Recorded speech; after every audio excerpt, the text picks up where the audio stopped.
Hello and welcome back for another episode of the Hesse Bros Pod. Brent Hesse and join me, my brother Luke, after another week of NFL football. Luke, the season is just rolling right along. Absolutely. That was a great week of football, mainly because the easiest hit of the week, Detroit Lions, with an absolute destruction of the Commanders. Wow. But that was just a great week of football. A lot of blowouts, unfortunately, but hey, that'll happen sometimes in the league. Yeah, I kind of saw that Lions game coming. It was a nice one, as were some of our other picks, but some didn't go all that swimmingly, Luke. But we will start with that Lions win over the Commanders. And the game was pretty straightforward, kind of by what I expected. The two biggest things for me was Donald Trump, the president, being there, and Dan Campbell holding the play sheet. So Dan Campbell, I don't know. Is he taking over the offense, Luke? What do you make of Campbell maybe calling the shots? Oh, he's calling the shots all right, and it was absolutely needed. The offense, like I said, just did not have the spark. And this is what I love about this coach.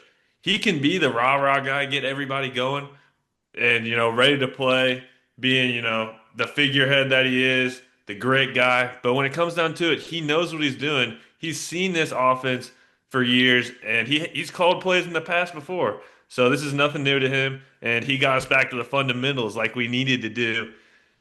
We had a drive where JMO, every ball's to him, it's wide open, keep going back to it. Don't make it too, strange or something that we're not ready for. Play to our strengths, and that's exactly what Campbell did, and it worked out perfectly.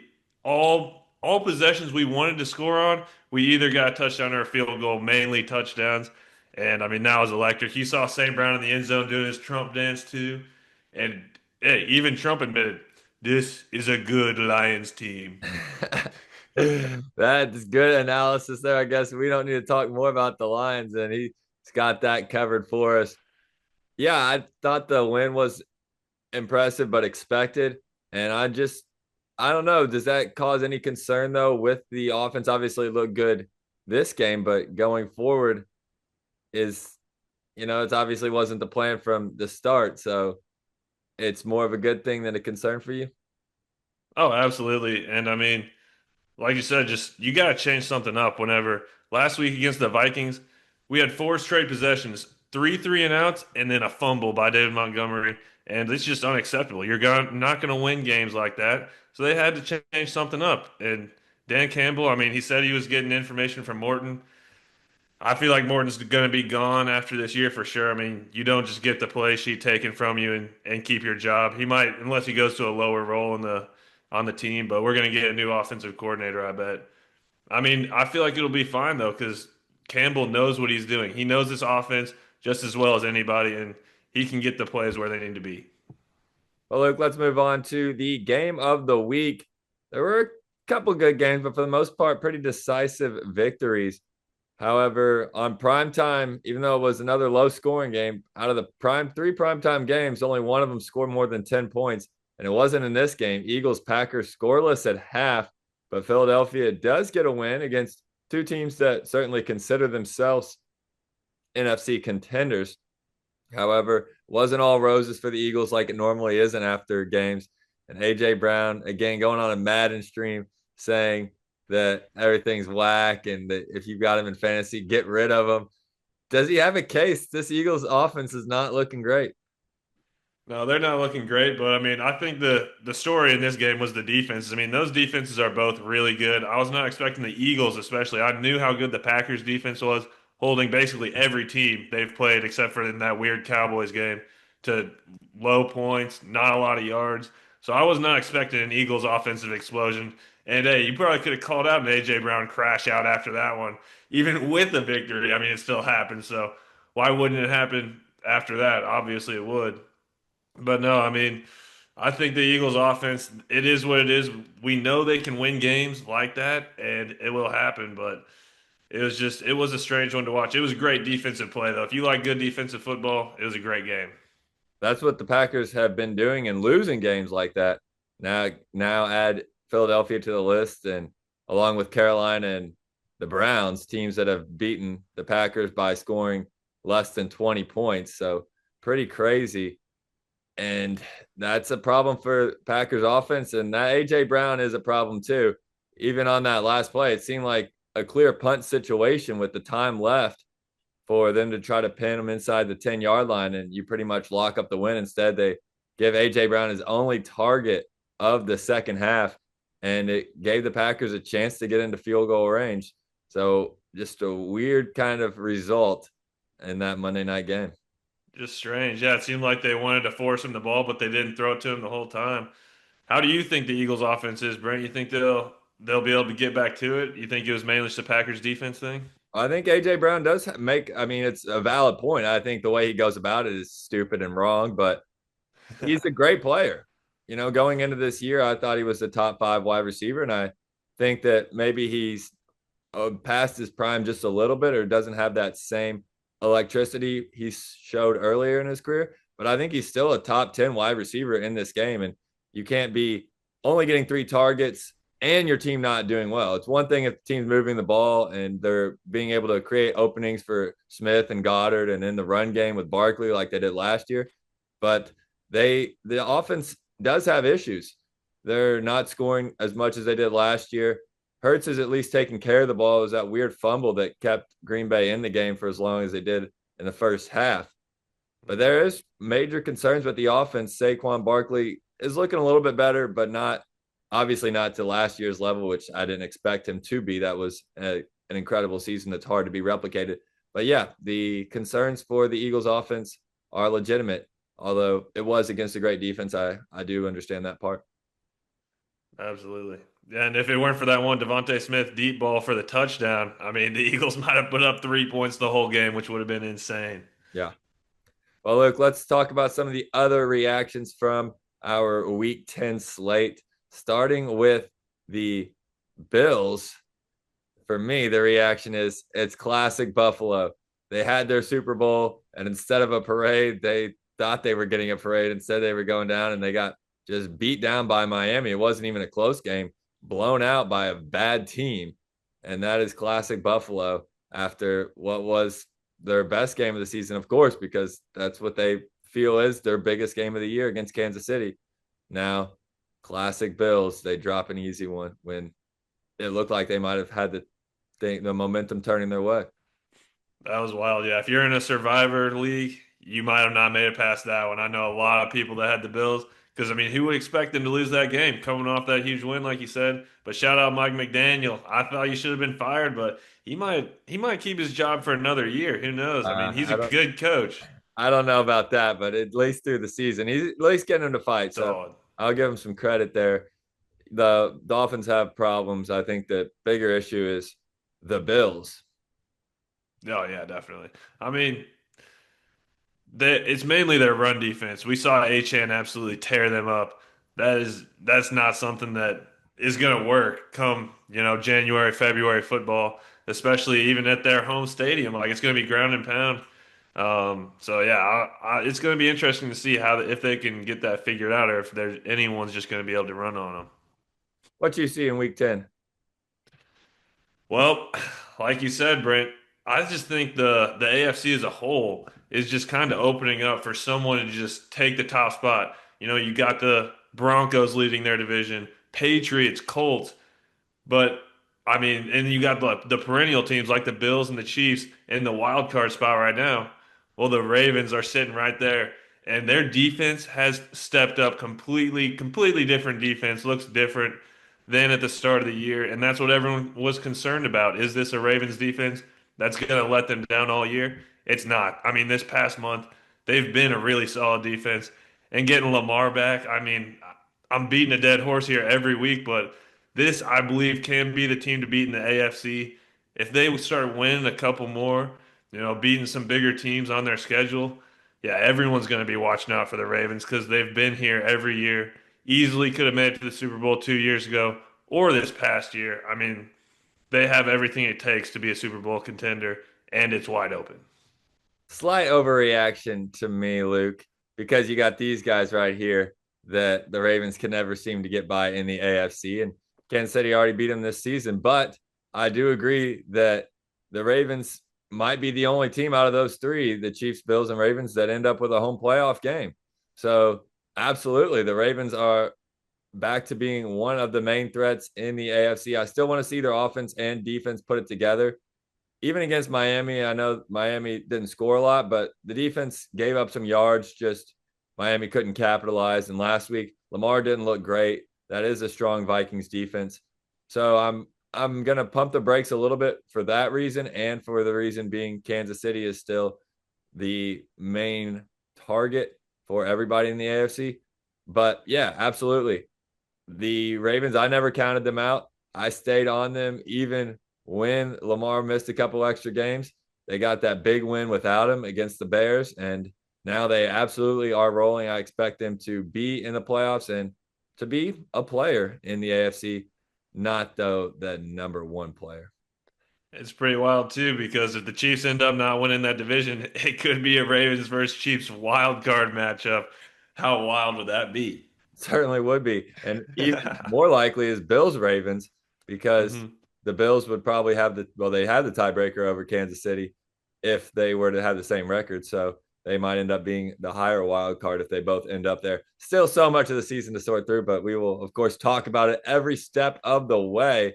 Meanwhile, over to the NFC, Luke, is my next reaction. And the Rams showed that they are, I think, the team to beat right now in the entire National Football League.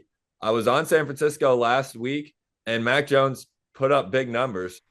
He was impressive, but the Rams just jumped out to that great start, and Stafford is absolutely dealing. Another 4 touchdown game. Wow. The Rams, those weapons, you were right. You said that you don't think the Niners have a chance because of it, and they just could never catch up to them because the Rams never took their foot off the gas, and they are a scary team.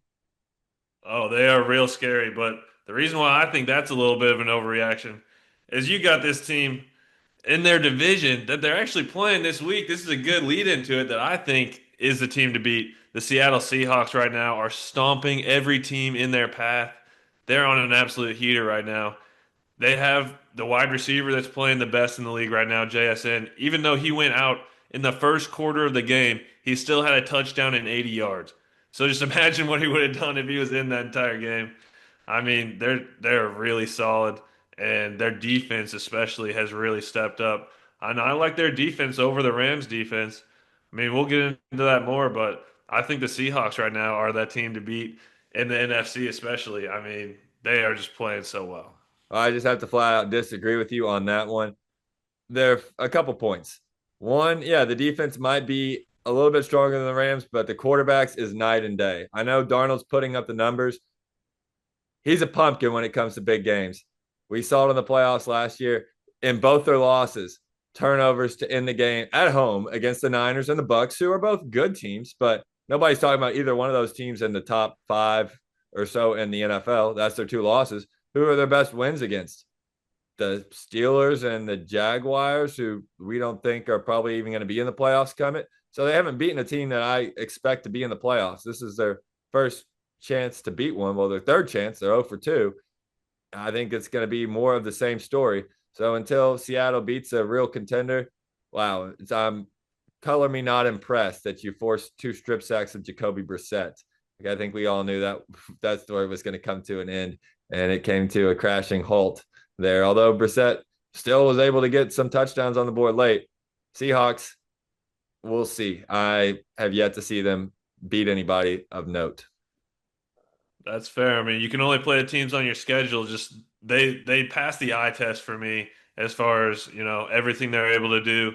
A balanced offense, 2 pretty solid running backs, offensive line, and I think Darnold, that's all he needs. I mean, we've seen the progression of his career. He's not the same old Darnold that everyone thinks he is. Even though he did have those couple of bad games at the end of the year last year, that doesn't mean that he can't progress in his career still at this point because those were his biggest spots in his career, and he fell a little bit. He gets another year, a new place, and a place that really supports him. So I wouldn't count Darnold out that easily this year. The supporting cast is great. I like the running back combo. I like the defense. And obviously, Jackson Smith and Jigba right now is making a case, him and Jonathan Taylor, for Offensive Player of the Year. So those two are both lifting up their teams, who I think each have suspect quarterbacks. But yeah, Seahawks are interesting team. Not near the top for me. Surprising, Luke, though, for week 10. My biggest surprise now, look at the playoff picture, and the Chicago Bears have moved into it after two crazy come from behind wins in the last couple of minutes against both the Bengals last week and now in their most recent outing against the Giants after they got Dart out of the game. I don't know how much I buy the Bears because they're needing heroics to beat teams that I think are not good, but they're right now in the mix. And I kind of said, well, if there's going to be a team that falls off in the NFC, it might be the Niners being so banged up, and that's whose spot they've taken as of now. The Bears might end up being able to hold it. They're somehow winning games. Obviously, Ben Johnson's giving Caleb a lift, and they've got some playmakers throughout. Their defense does enough. What do you make of that? It is wild that they've done that, and no one was expecting that after they started off 0-2 and had a huge loss to the Lions by a huge margin. But I think that they still have a chance. They got a lot of divisional matchups left, though, which can be scary for them because I think they still are just the little guys in the division as far as their record for the past few years has been so bad in the division, and it's going to be hard for them to be able to completely flip the script and go even 2-4 or 3-3 in the division this year is going to be really tough. So it's going to be hard to make the playoffs with one win, and then NFC North all year. Absolutely. They'll have to continue to step up their level of play, but they are in it. What surprised you? Well, it was really sad to watch because I was expecting the Steelers to at least show me something on offense on Sunday night. It would have been a great game, but Rodgers just completely sold on that one.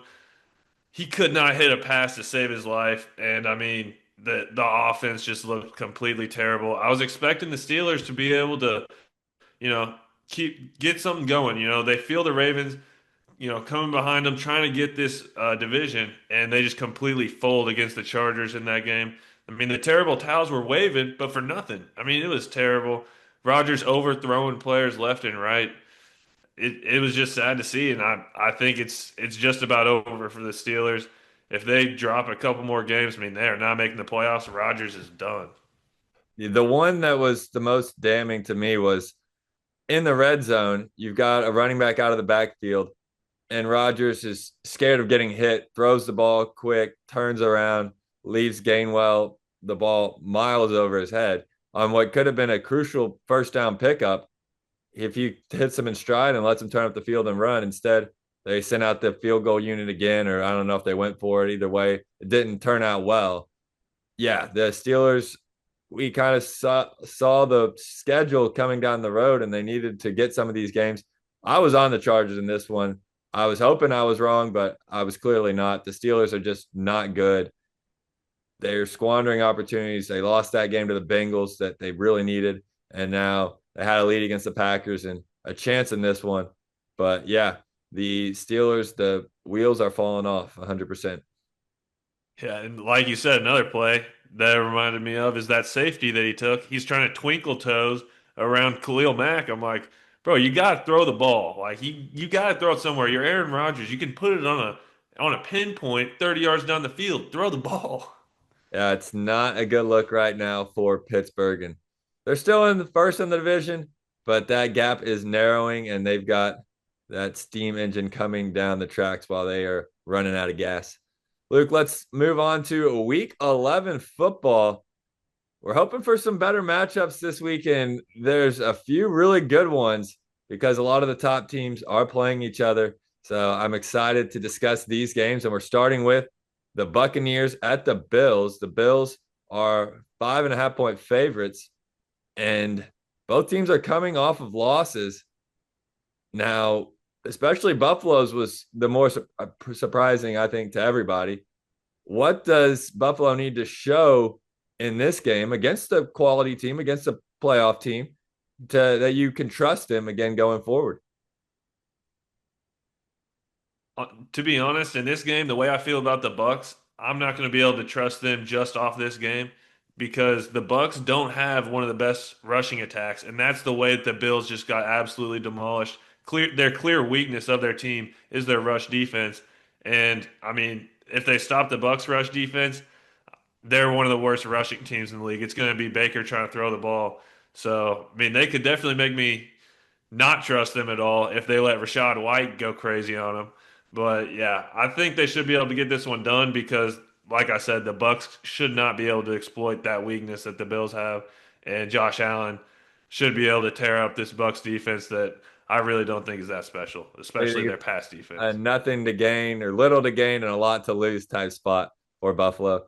That's valid. Just as far as my Yeah, confidence, yeah. that's valid. I think there's a case to be made that if Buffalo does lose and comes out and has some of those same flaws, if Josh Allen continues to turn the ball over, if their defense looks like a sieve, they're more banged up, they keep getting injuries, it could be panic time, especially the way that New England's looking in that division. However, I do think the Bills bounce back in this one.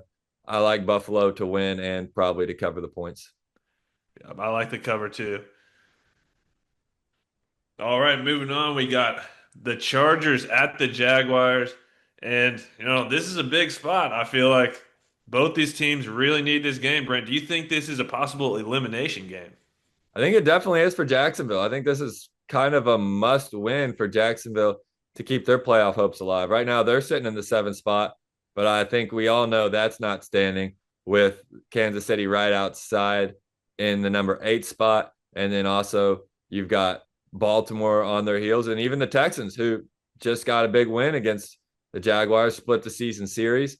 And they looked like the better team for the majority of that game, mounting that comeback even without CJ Stroud. So, yes, absolutely for Jacksonville, they have to win this game. And if the Chargers lose, then that puts them in a really bad spot. They probably drop to third place in the division. They're on the fringes of having a chance to still come back and win the division. And then you lose a tiebreaker to a team you're probably fighting for a wild card spot with. So I think it absolutely is for Jacksonville. And I think it is near one for the LA Chargers. Yeah, definitely for the Jags. I don't see them losing this game and still being able to make it back. I mean, the division is done for them. The Colts basically got that wrapped up right now. But yeah, and then like you said, they're going to need the tiebreaker over the Chargers likely because no one expects the Chiefs not to make the playoffs. So they definitely need this one, and yeah, the Chargers need it too. I like where your head's at there, Brent. What do you think about this game? Do you think he'll get it done? I was on the Chargers last week and I was on the Jaguars last week. One team stepped up, one team showed their major flaws. So no reason to do anything differently here. Chargers win this game. Herbert's playing at much higher level than Justin Herbert, or I mean, Herbert's playing at a much higher level than Trevor Lawrence. And it's interesting because this was, the big playoff game for both of these players in their career. Lawrence's big comeback and Herbert's really downfall. He still doesn't have a playoff win. It's the only one for Lawrence. But right now, Herbert is the ascending quarterback, and Lawrence is the one that keeps showing more question marks, even in Jacksonville. I don't see the Jaguars being able to do this. They've been able to win games by forcing a lot of turnovers, very similarly to Pittsburgh, another team that I don't trust, another team that the Chargers handled pretty comfortably. So I like the Chargers to win and to cover. A huge key in any of these games for the Chargers is how their offensive line can match up against the defensive line because they're so banged up right now. Both tackles out for the rest of the year. And Justin Herbert's getting hit more than any quarterback has since they started recording that stat in like 2000. He's one of the highest at this point in the season for getting hit. I mean, it's insane. Even against the Steelers, like he was getting hit all the time. Now, they stopped throwing the ball in the fourth quarter because they knew the game was over. Yeah, it killed a bunch of drives, but they just kept getting enough opportunities because Pittsburgh kept giving them the ball back, just punting the ball back. That eventually it worked out. But I agree with you. But I don't think the Jaguars' pass rush is near the level of Pittsburgh's. Yeah, I mean, I do think the Jags are pretty solid. They got Josh Hines, Allen. They got some boys that can get after him. But yeah, even with that, even if they do get way more pressure on Herbert, I still trust him much more than Lawrence. So give me the Chargers in that one. Okay, Luke, an NFC matchup, and we've already talked about both of these two teams that are right now battling for maybe the one seed in the NFC and obviously for the division. Seahawks at Rams on the West Coast. The Rams at home, 3.5 point favorites. It's the first meeting between these two teams this year. They'll obviously play again later on as a divisional matchup. And it's a big matchup, but I think the most interesting piece of it is one player in particular, and it's Matthew Stafford. He is playing lights out. what can he prove with a win in terms of his play this season and maybe even his legacy? I mean, this would be a huge win for him. Put them in the lead for their division. And I mean, he's a great player. This would solidify him even this late in his career as a top three quarterback easily if he's able to dice up this Seahawks defense that has been, a struggle for anyone they're going up against. I mean, obviously it helps having Adams and Puka this late in your career. I mean, but he can sit back there and throw, make every throw in the book. So yeah, if he can get this win, it would mean a lot for him. That'd be insane. I think it's a crazy setup for him because right now he's got obviously a Super Bowl championship, right? If he is currently the slight favorite for MVP over Drake May and a couple of other, key guys behind him that are definitely still in the mix. You don't win the MVP though if you don't win your division. So he needs to win that. You win an MVP and win a Super Bowl, you have a really good case for Hall of Fame as well. This game is massive for him for those reasons. And right now, he has a completely 500 record in his NFL career for the first time ever. Obviously, a lot of that had to do with the Lions sucking. So he's been digging his way out. And if he wins this game, he'll finally be over 500 as a quarterback. That's another big thing when you look at legacy. And that's a reason why people have their doubts about Eli Manning. So I think it's a massive game. He can become an overall winning quarterback in his career. He can further his chances of MVP and in that also a Hall of Fame candidacy. Yeah, I think Hall of Fame. If he gets this MVP, you're right, he would be Hall of Fame. And they do need this most likely to win the division. I believe these teams they still play again later in the year, right? Yep. So I mean, the Seahawks will still have another chance, but I think yeah, it's going to be hard to go against the Rams here. But I think I'm going to do it. Give me the Seahawks. I just feel like these are the types of games. This can't be the time where Stafford goes above 500. That's got to be give it a couple more weeks, 3, 4 more weeks, because the Seahawks are ready to go. Sam Darnold's not going to let that happen. He's trying to get back to 500 himself. Yeah.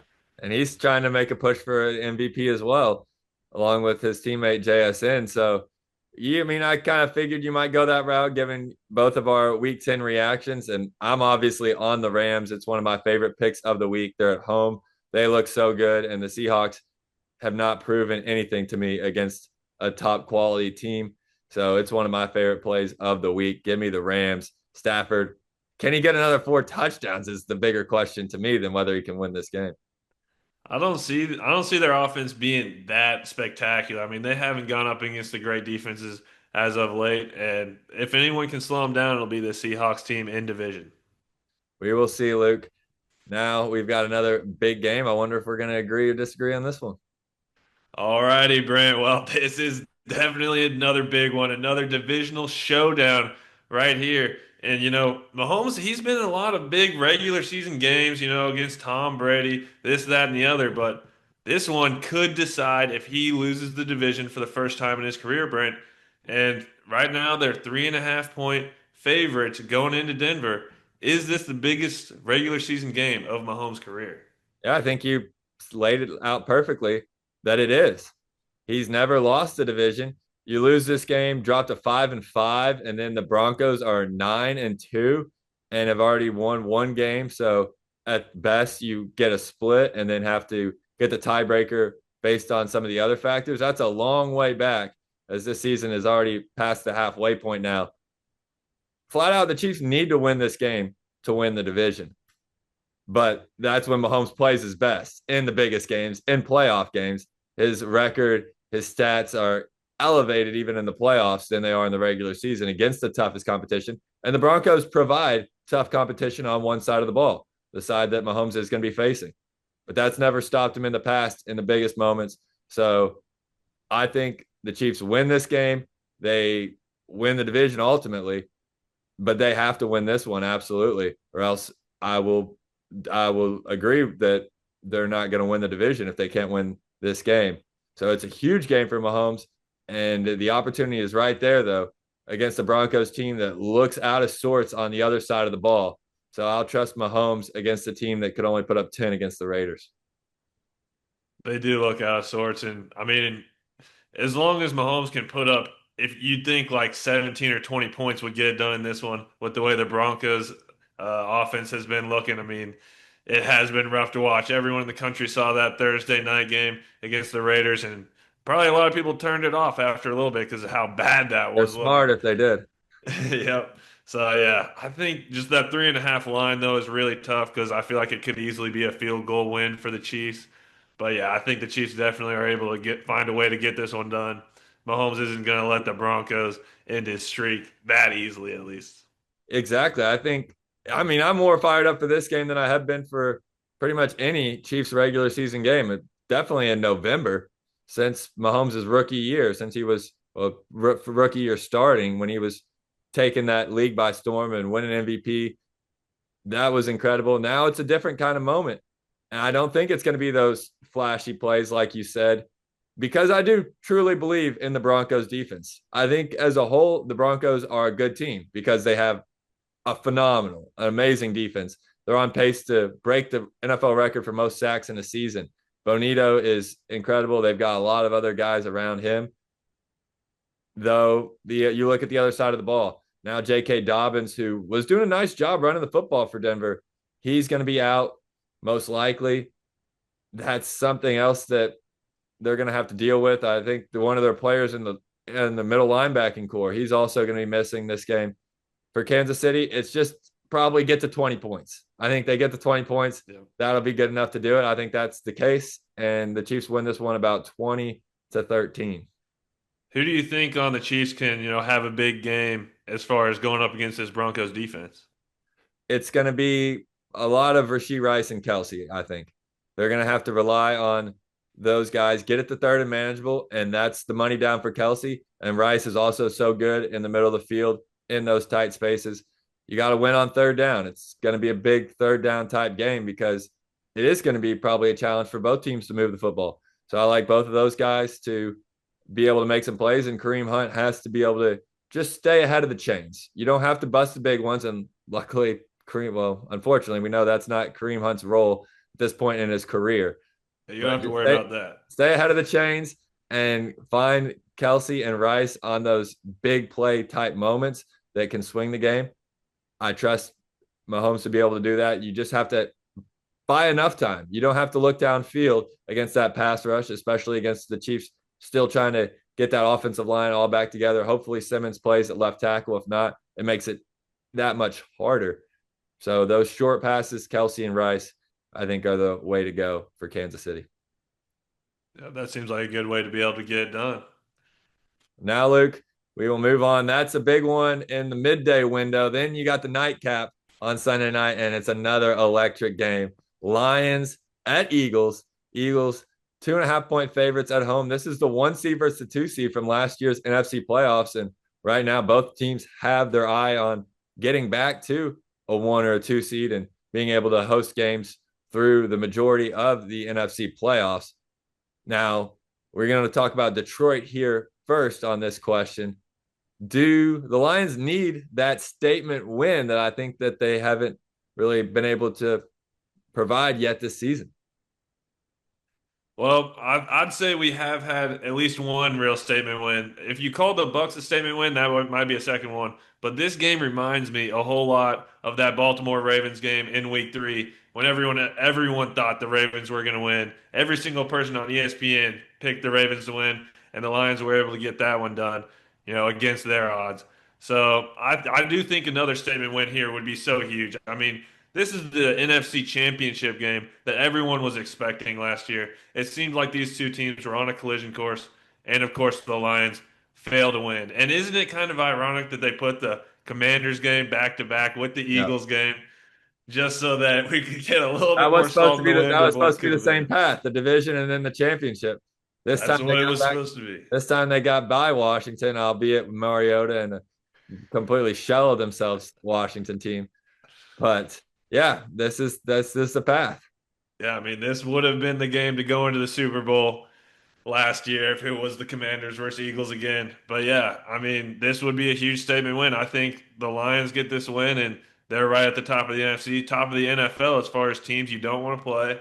And I mean, take knocking off the Super Bowl champs at the Eagles when all eyes are watching it, it would really be something. And it bring me back to the Ravens game again. I think the key for this one is going to be to have a very similar game plan. If you remember that one, we got after Lamar Jackson. He was under pressure all night, wasn't able to run. And if we're able to do that to Jalen Hurts, I am not worried about this offense putting up a ton of points on us. If we, especially if the Lions are able to get, a couple early scores, maybe get an early lead, everyone knows how huge that is. And especially against this Eagles team that wants to just run the ball. If Hurts is just sitting back there thinking he's you know, got his time to be able to throw, Lions can get the pressure on him just like we did against Lamar in that game. How feasible is that though? Because that's something that Hurts is good at. He hasn't been able to have those explosive games, but he doesn't take many sacks and he takes care of the ball. Even against the Packers, you saw that he had a very uncharacteristic fumble, but didn't take any sacks. Didn't took very few sacks, and the Packers obviously have a great pass rush. So, what are the chances that the Lions are able to cause that same havoc that they did against Baltimore, who I don't think has nearly as strong as an offensive line? I think that the Lions can do it. I mean, we got a lot of pressure against Mariota. It's going to be tough though. Hopefully we can get Joseph back soon. That would be huge for our secondary. But having Lee McNeil back has really hurt any team that's trying to run the ball against us. Not many teams has been able to done much since he got back. And Aiden Hutchinson, he's ready to get another sack. He's ready to get back there and just absolutely ball out. And I mean, Micah Parsons is good, but the Lions pass rush is up there with one of the best now that we got our boys back. So Lions going into the link, Luke. What's your prediction? I think we're going to be able to get it done. I think with Dan Campbell calling the plays, we're going to be able to find just the right enough spots to get in field goal range, get in the end zone a couple of times. Hopefully, get Gibbs on some open field. The Packers offense just doesn't have the speedsters like the Lions do, and the guys. I mean, you got the most consistent target in the league in St. Brown, one of the most consistent for sure. And then you got the fastest running back and the fastest wide receiver. And we saw Dan Campbell be able to put both those guys in the right spots. I mean, granted, that was against the Commanders defense, which is pretty terrible, but I think we can do that just enough against this Eagles team and find the right spots here. Well, Luke, my pick will take us right into our first picks of the week because I am taking the Detroit Lions as my upset pick of the week. On the road, I want to see that Lions explosive offense that I know is there. They've shown it in flashes this season, but not as consistently, obviously, as last year. But they've got all those same pieces. Jared Goff, as long as he gets time in the pocket, he looks so good when he gets the ball out to St. Brown or Laporta or Jamison Williams. And then that run game, that two-headed monster, Gibbs finally had a big game, and they need to have more of that because he is one of the most dynamic players in the NFL when he's got the ball in his hands. I think they can do it. So that is my upset pick of the week, Luke, the Lions on Sunday night. Now, our picks last week, they weren't the best, but it was still overall a profitable week because we went 3 for 6, including an outright upset winner in New England. Credit to you on that pick. Crazy enough, both of our locks just lost. We had the Panthers, of course. I knew that was coming as soon as you mentioned them, that they were going to have their clock strike midnight moment. And I had the Bills. That was also a loss. I was fine with that loss. And then easy prop hits for us with Odunze and Emeka Egbuka both having their over yards by halftime. So 3 for 6 and a really not even a sweaty 3 for 6, including an upset winner. I'm hoping the Lions give me an upset winner this week. Luke, who's your upset? Well, I'm going with the Arizona Cardinals at San Francisco. I mean, I picked the Arizona Cardinals against the Cowboys a couple weeks ago, and that worked out perfectly. I think it's another great spot for it.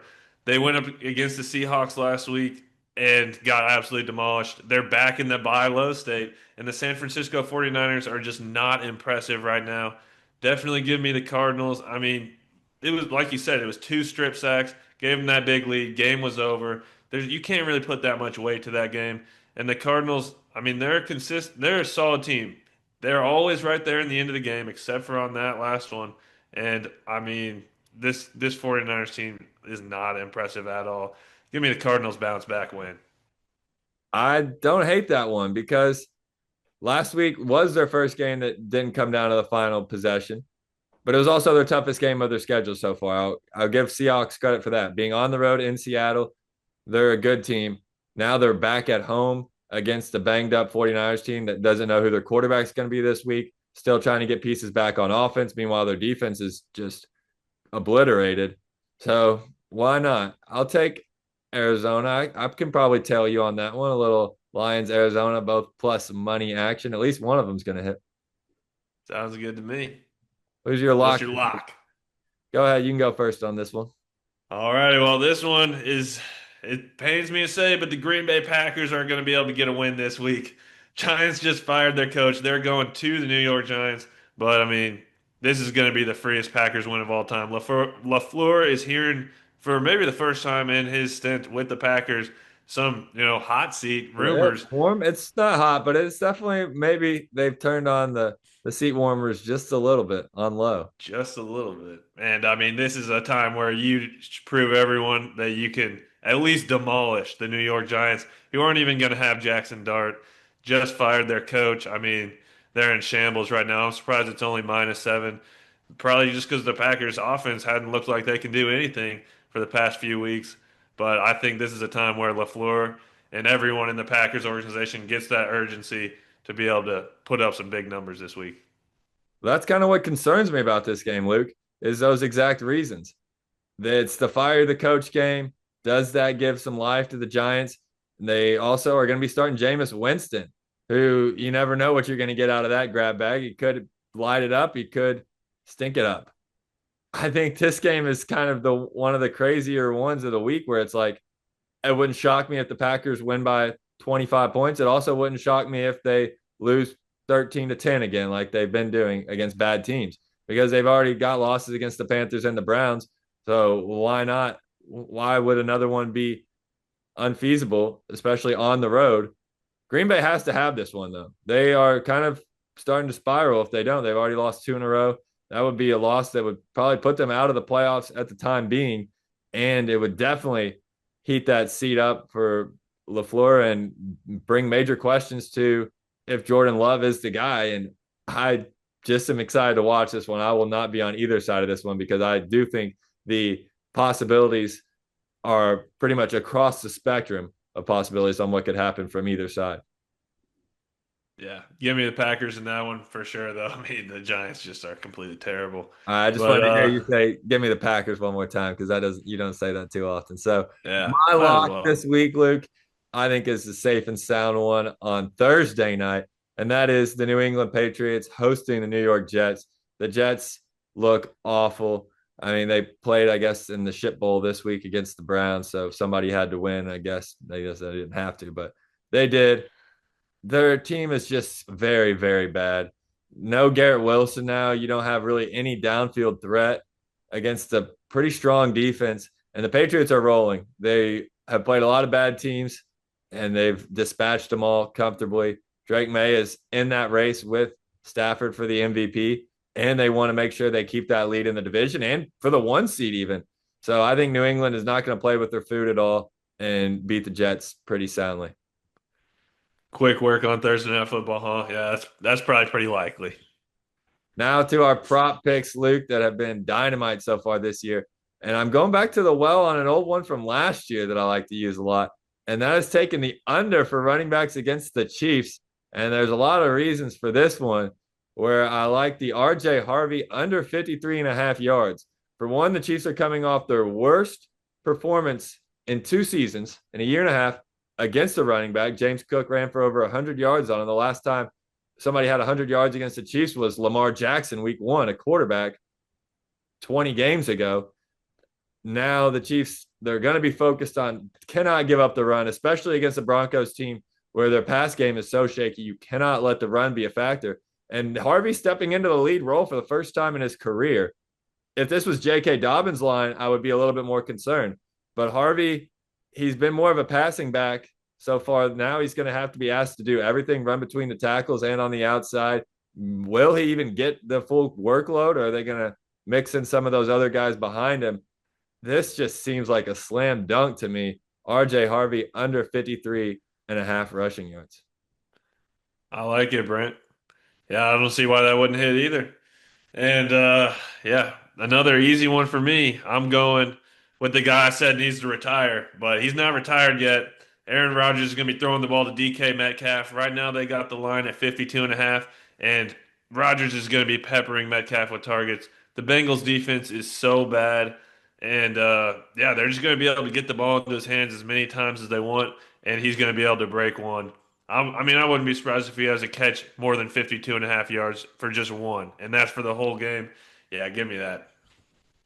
You're saying Rodgers needs to retire, and now you're trying to say the opposite. It doesn't make too much sense until you look at the schedule. Yeah, if you're playing anybody that's in the orange and brown stripes like that, that is a team. Them and the Cowboys. That's what teams to you know resurge your career, your season when you play against those defenses.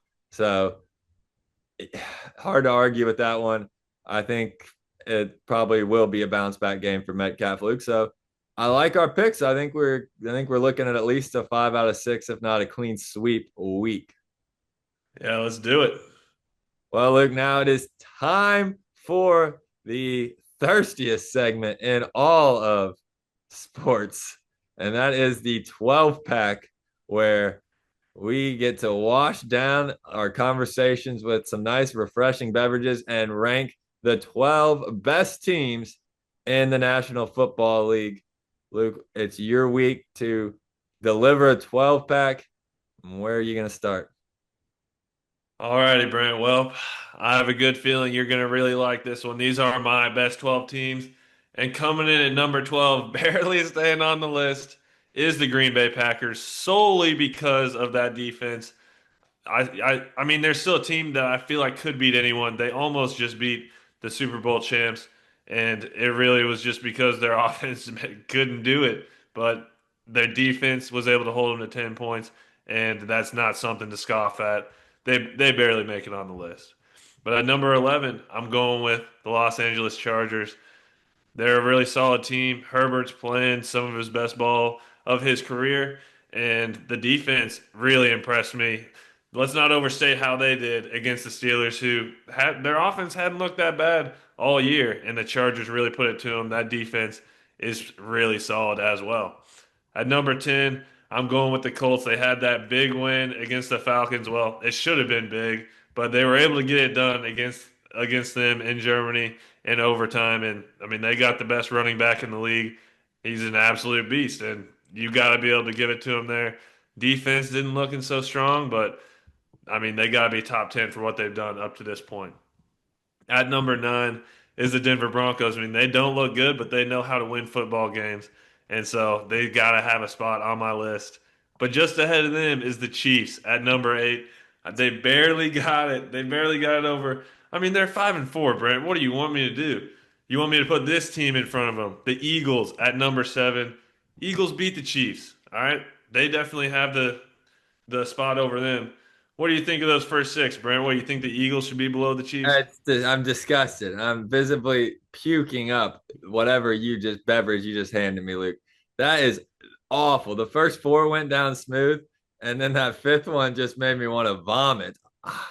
And that usually takes a lot more than just five for me to get there. So I cannot believe that you have the Chiefs at the eighth best team in the NFL. I didn't say rank them by their records, Luke. You genuinely think the Chiefs are the eighth best team in the NFL. It's just it's asinine, really. The Broncos, I'm glad you finally moved them down, even after a win. They look bad. The other four, fine. The Chiefs, I don't know who you've got ahead of them, but they've got it. I mean, that's a major gripe. All right, well, let me name you these teams, Brent, and we'll see. I think the Chiefs would probably lose to a majority of these teams at least, but just 1v1 each of them. I think the Chiefs would probably go down at this point right now. At number 6, the Bills, the team that just beat the Chiefs a couple weeks ago, and the They Chiefs always last beat game them they one played. time. We always know what happens when they play the second time. That's true, but we're talking about the best teams right now. We're not talking about 2022, Brent. But all right, well, there we go. We got at number 5. Another team that's playing out of their minds. I'd say New England Patriots right now are a top five team in the league. It's hard to argue with what that quarterback's been doing. And like you said, the defense, huge win last week. At number four, I have a good feeling you're going to agree with this, Brent. The Baltimore Ravens. Oh, They now are at the you want to top. bring record into it now? Number four for the 4-win team. No, yeah, I mean, yeah, record. Like I said, it's not about record. It's the best teams right now. I would take the Ravens over the Chiefs right now, 100%. And I mean, that's the way we're rolling right now, Brent. I think the Ravens are. You don't see it yet because, like you said, the record. But I think the way their team's moving, they are going to be the team to beat in the AFC this year. And then top three, we've got the Detroit Lions coming in at number three. They still lost to the Vikings. If they wouldn't have had that, they definitely would have been number one right now.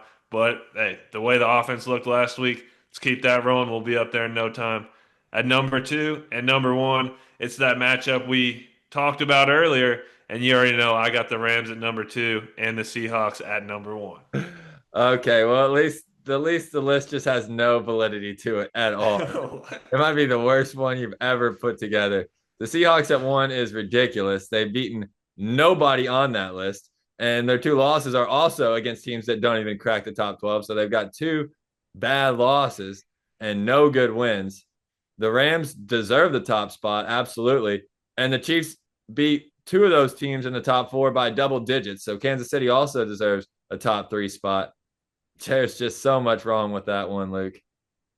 Please never serve me again with a 12 pack.